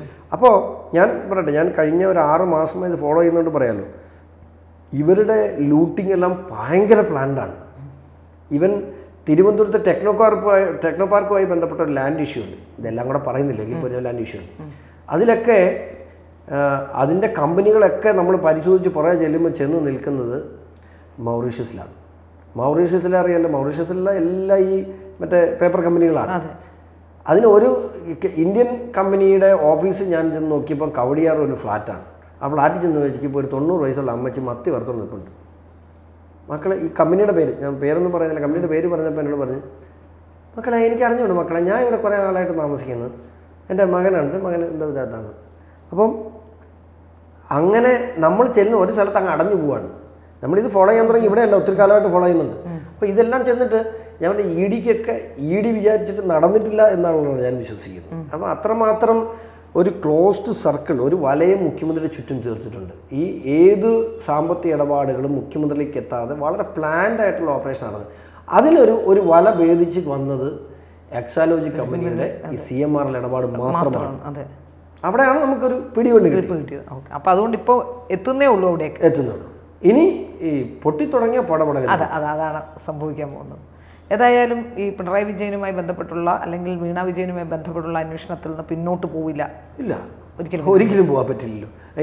എനിക്കെന്തിനാ മുന്നോട്ട് പോകുന്നത്? ഞാനിപ്പോൾ BJP-കാരനാണ്, ഈ രാജ്യം ഭരിക്കുന്ന പാർട്ടിയുടെ അംഗമാണ്. ഞാൻ ആരെ പഠിക്കാനാണ്? ഞാൻ എന്തിനാണ് പുറകോട്ട് പോകുന്നത്? എൻ്റെ രാഷ്ട്രീയം അതാണ്. കമ്മ്യൂണിസ്റ്റ് പാർട്ടി എതിർക്കാൻ കഴിയുക എന്നുള്ളത് എൻ്റെ രാഷ്ട്രീയത്തിൻ്റെ ഭാഗമാണിപ്പോൾ, വ്യക്തിപരമായി എൻ്റെ ഭാഗമാണ്. അപ്പോൾ ഞാൻ എന്തിന് പുറകോട്ട് പോകണം? ഒരർത്ഥത്തിലും പുറകോട്ട് പോയില്ല. ഞാൻ ഈ പാർട്ടിയിൽ ലയിക്കുമ്പോൾ കൃത്യമായി എനിക്ക് കേസുമായി മുമ്പോട്ട് പോകാൻ എല്ലാ അനുവാദം വേണം എന്ന് പറഞ്ഞു. എൻ്റെ നേതാക്കളെല്ലാവരും, അത് ദേശീയ തലം മുതൽ സംസ്ഥാന തലം വരെ എൻ്റെ നേതാക്കളെല്ലാം എനിക്ക് അനുവാദം തന്നിട്ടുണ്ട്. മറ്റൊരു കാര്യം ചോദിച്ചാൽ, നമുക്ക് രാഷ്ട്രീയം BJP-യിലേക്ക് തിരിച്ചു വന്നാൽ BJP-യിൽ ഇത്തവണ തെരഞ്ഞെടുപ്പിന് പരിഗണിക്കാതിരുന്നതിൽ എന്തെങ്കിലും വിഷമമുണ്ടോ? ഒരിക്കലുമില്ല. ഒന്ന്, എനിക്ക് പത്തനംതിട്ട സീറ്റാണ് സ്വാഭാവികമായിട്ട് പരിഗണിക്കുന്നത്. എന്നോട് നിരവധി തവണ സംസ്ഥാന പ്രസിഡന്റ് 3 സീറ്റുകൾ, പേര് ഞാൻ പറയുന്നില്ല, 3 സീറ്റുകൾ മത്സരിക്കാൻ പറ്റുമെന്ന് ചോദിച്ചു. ഞാനില്ല ഏട്ടാ എന്ന് തന്നെയാണ് പറഞ്ഞത്. അപ്പോൾ പത്തനംതിട്ടയുടെ കാര്യം ചർച്ച ചെയ്തു. പത്തനംതിട്ടയുടെ കാര്യം ചർച്ച ചെയ്തപ്പോൾ ഇപ്പം ഞങ്ങൾ ലയിക്കുന്ന സമയത്ത് ഓപ്പണായിട്ട് അവിടെ നിന്ന് ചോദിച്ചു, do you have any demand? ഒറ്റ വാക്ക് ബിസിയർ, I want a membership of 3 rupees. അപ്പോൾ പറഞ്ഞ വാക്കാണ് ഞാനിപ്പോഴും ഓർക്കുന്നത്. 3 രൂപയുടെ എനിക്കൊരു മെമ്പർഷിപ്പ് വേണം, അത് മാത്രമാണ് പറഞ്ഞത്. അതിൻ്റെ ഇടയ്ക്ക് പല ചർച്ചകൾ അവിടെ നടന്നു പത്തനംതിട്ടയിൽ. You decide, if I am the fit candidate I am ready to contest, you decide എന്ന് മാത്രമേ പറഞ്ഞു. പക്ഷേ ഇവിടെ വന്നതിന് ശേഷം ഭയങ്കരമായ പ്രചരണം PC ജോർജ് പത്തനംതിട്ടയിലാണെന്ന് അത് ജനം ഏറ്റെടുക്കുകയും ചെയ്തു. ആ ജനം ഏറ്റെടുക്കുകയും ചെയ്ത് ഇവിടുന്ന് നല്ലൊരു രീതിയിലൊരു കമ്മ്യൂണിക്കേഷൻ അങ്ങോട്ട് പോയില്ല എന്നുള്ളതാണ് സത്യം. പക്ഷേ ഇവിടുന്ന് സംസ്ഥാന നേതൃത്വത്തിൽ കൃത്യമായി എനിക്ക് ബോധ്യമുണ്ട്. പല ആളുകളും കുറ്റം പറയുന്നുണ്ട്, സംസ്ഥാന നേതൃത്വം PC ജോർജിനെ വെട്ടിയതാ. 100% ഒരു വൃത്തികേടാണ്. കാരണം സംസ്ഥാന നേതൃത്വം കൃത്യമായി അറിഞ്ഞ് തന്നെയാണ് PC ജോർജിൻ്റെ പേരും അവിടെ ചർച്ച ചെയ്യപ്പെടുന്നത്. പക്ഷേ അത് ദേശീയ നേതൃത്വത്തിന് ചില കാഴ്ചപ്പാടുകൾ ഏതൊരു വിഷയത്തിൽ ചില തീരുമാനങ്ങൾ അവിടെ നിന്നുണ്ടാകുമ്പോൾ ആ പ്രഥമ ദൃഷ്ടിയെ നമുക്ക് തെറ്റാൻ തോന്നുമെങ്കിൽ പിന്നീട് അത് ശരിയാണെന്ന് ബോധ്യപ്പെടുന്നതാണ്. പി സി ജോർജിനെ സംബന്ധിച്ചിടത്തോളം അദ്ദേഹം ഒരു സ്റ്റാർ ക്യാമ്പയിനറായി കേരളത്തിൽ ഉടനീളം ഉണ്ടാകണമെന്നാണ് കേന്ദ്ര നേതൃത്വത്തിൻ്റെ തീരുമാനം. അദ്ദേഹം പത്തനംതിട്ടയിൽ നിന്ന് MP ആകുന്നു എന്നതിനപ്പുറത്തേക്ക് അദ്ദേഹത്തിനും മധ്യ കേരളത്തിലും സംസ്ഥാനത്തുടനീളവും BJPയുടെ മുഖമായി, ഇപ്പം മുമ്പ് പറഞ്ഞ ഒരു ജനാധിപത്യ മുഖമാണ് പി സി ജോർജ്. ആ മുഖമായി അദ്ദേഹം ഒരു സ്റ്റാർ ക്യാമ്പയിനറായി ഇവിടെ ഉണ്ടാകണം എന്നാണ് കൂടുതൽ പാർട്ടിയുടെ താല്പര്യം. അനിൽ ആന്റണി പത്തനംതിട്ടയിൽ നല്ല ചോയ്സാണ്. അനിൽ ആന്റണി എന്ന് പറയുന്നത് എന്താ പറയുന്നത്, അനിൽ ഒത്തിരി കഴിവുള്ളൊരു ചെറുപ്പക്കാരനാണ്, കപ്പാസിറ്റി ഉള്ളൊരു ചെറുപ്പക്കാരനാണ്. അനിൽ ജനങ്ങളുമായി ഇടപഴകുന്ന കാര്യം വളരെ സത്യസന്ധമായി ഇടപെടുന്ന ആളാണ്. പിന്നെ ഇവിടുത്തെ പരമ്പരാഗതമായി കണ്ടിട്ടുള്ളത് ഈ ഇവിടം വരെയുള്ള ചിരിയും ഈ സോപ്പിടിയിൽ അതുകൂട്ട് പരിപാടിയൊന്നും അയാൾ ശീലിച്ചിട്ടില്ല. അയാളൊരു ജെന്യുവിൻ ക്യാരക്ടറാണ്. അതിനോട് ആളുകൾ പൊരുത്തപ്പെടാൻ പറ്റുന്ന സമയമുള്ളൂ. അത് സംഘടനാ തലത്തിൽ കൃത്യമായി അത് പരിഹരിച്ചു പോകാൻ കഴിയും. BJPയുമായി ബന്ധപ്പെട്ട് ഇനി എന്ത് പ്രശ്നങ്ങൾ തന്നെ ഉണ്ടെങ്കിലും BJPയിൽ തുടരും എന്ന് തന്നെയാണ് തീരുമാനം. അതോ എന്തെങ്കിലും ഇത്തരത്തിൽ പ്രശ്നങ്ങളുണ്ടായാൽ? ഏത് പ്രശ്നം ഉണ്ടായാലും ഞാൻ ഒരു തികഞ്ഞ കർഷകനാണ്. എന്നെ ഈ പാർട്ടിയിൽ 100% ഇന്ന് നമ്മൾ സംസാരിക്കുന്ന നിമിഷം വരെ അംഗീകരിച്ച് ആണ് പോകുന്നത്. എനിക്ക് അംഗീകാരം ഇല്ല എന്ന് തോന്നി ഞാൻ ഒരിക്കലും ഒരിടത്തും വലിഞ്ഞു കയറി നിൽക്കുന്ന ആളല്ല. ഞാൻ സ്വതന്ത്രമായി മാന്യമായി കൃഷി ചെയ്ത് മുമ്പോട്ട് പോകും. എനിക്ക് കൃഷി ഭയങ്കര ഇഷ്ടമുള്ള ഒരു വിഷയമാണ്. കൃഷി നല്ലൊരു കർഷകനാണ്. മറ്റേതെങ്കിലും രാഷ്ട്രീയ സംഘടനയിലേക്ക് ഇല്ല. ഇനി എനിക്ക് എൻ്റെ ജീവിതത്തിൽ മരിക്കുന്നിടം വരെ BJPക്കാരനായിരിക്കണം എന്നുള്ളതാണ് എൻ്റെ ആഗ്രഹം. എന്നെ അങ്ങനെ മുമ്പോട്ട് അതിനൊന്നും ഇനിയൊരു പ്രസക്തിയില്ല. അതിനൊരു കാലമല്ല. നാളെ എൻ്റെ ലാഭത്തിൽ എനിക്ക് അവിടെ ഒരു നിയമസഭാ സീറ്റ് കിട്ടി, അല്ലെങ്കിൽ എനിക്കിവിടെ ലോക്സഭാ സീറ്റ് കിട്ടി, അങ്ങനെ പോയി. പക്ഷേ എൻ്റെ പാർട്ടിയുടെ നിലപാടുകൾ, ഞാൻ പറഞ്ഞു, എൻ്റെ പാർട്ടിയുടെ നിലപാടുകൾ ഈ രാജ്യത്തിനും ഞാൻ മുമ്പോട്ട് വെക്കുന്ന ആദർശങ്ങൾക്കും വിരുദ്ധമായെന്നൊരു കാലഘട്ടം ഉണ്ടായാൽ അന്ന് എനിക്ക് നിർത്തി വീട്ടിക്കറാം. അതെൻ്റെ പാർട്ടിയിൽ നിന്നും ഉണ്ടാവില്ല. കാരണം ഇത് ഒരു വ്യക്തിയിൽ അധിഷ്ഠിതമായ രാഷ്ട്രീയ പാർട്ടിയല്ല. ഇതിനെ കൺട്രോൾ ചെയ്യുന്ന, ഇതിനെ മോണിറ്റർ ചെയ്യുന്ന നിരവധി ശക്തികളുണ്ട്. അവരെല്ലാം ഒരേ സമയത്ത് മോശമാകാൻ കഴിയുന്ന ശക്തികളുമല്ല. അതെനിക്ക് നല്ല ബോധ്യമുണ്ട്. ഞാൻ പറഞ്ഞത് എനിക്ക് അങ്ങനെ എൻ്റെ പാർട്ടിന് മോശമല്ല. എനിക്ക് എൻ്റെ ഒരു തെരഞ്ഞെടുപ്പ് രാഷ്ട്രീയം അല്ലെങ്കിൽ സജീവ രാഷ്ട്രീയ പ്രവർത്തനം എനിക്ക് നിർത്തണമെന്ന് തോന്നുന്ന സമയത്ത് കൃഷി എനിക്ക് നല്ല വശമാണ്. എനിക്കത് ഭയങ്കര ഇഷ്ടമാണ്. ഞാൻ ഇപ്പോഴും ഇതിനിടയ്ക്ക് ഒരാഴ്ചയിലോ ഒരു ദിവസമെങ്കിലും കൃത്യമായി ഇപ്പോൾ ഒരു മാസമായിട്ട് പറമ്പിലോട്ട് ചെയ്യുന്നതിന് അതിൻ്റെ കുഴപ്പങ്ങളൊക്കെ അവിടെ ഉണ്ട്. തടികൊണ്ട് കിടക്കാം, അങ്ങോട്ട് പോകാൻ ഇതുവരെ പറ്റിയിട്ടില്ല. നമുക്ക് ഈ സോഫ്റ്റ്വെയർ കമ്പനിയൊന്നും ഇല്ലാത്തതുകൊണ്ട് അധ്വാനിച്ചാലേ ജീവിക്കാൻ പറ്റുള്ളൂ. അമ്മയുടെ പെൻഷനും ഇല്ല. അമ്മയ്ക്കിട്ട് പെൻഷനില്ല. അപ്പോൾ പാവം അമ്മയ്ക്ക് ഞങ്ങളുടെ പെൻഷനുള്ള അമ്മയ്ക്ക് വേറെ കമ്പനി ഇല്ലാത്തതുകൊണ്ട് കൃഷി എനിക്ക് വലിയ ഇഷ്ടമുള്ളൊരു കാര്യമാണ്. ഞാൻ കർഷകൻ എന്ന് പറയാൻ ഇഷ്ടപ്പെടുന്ന ആളാണ്. മരിക്കും വരെ BJP പ്രവർത്തകനായി തുടരുമെന്ന് തന്നെയാണ് ഷോൺ വ്യക്തമാക്കുന്നത്.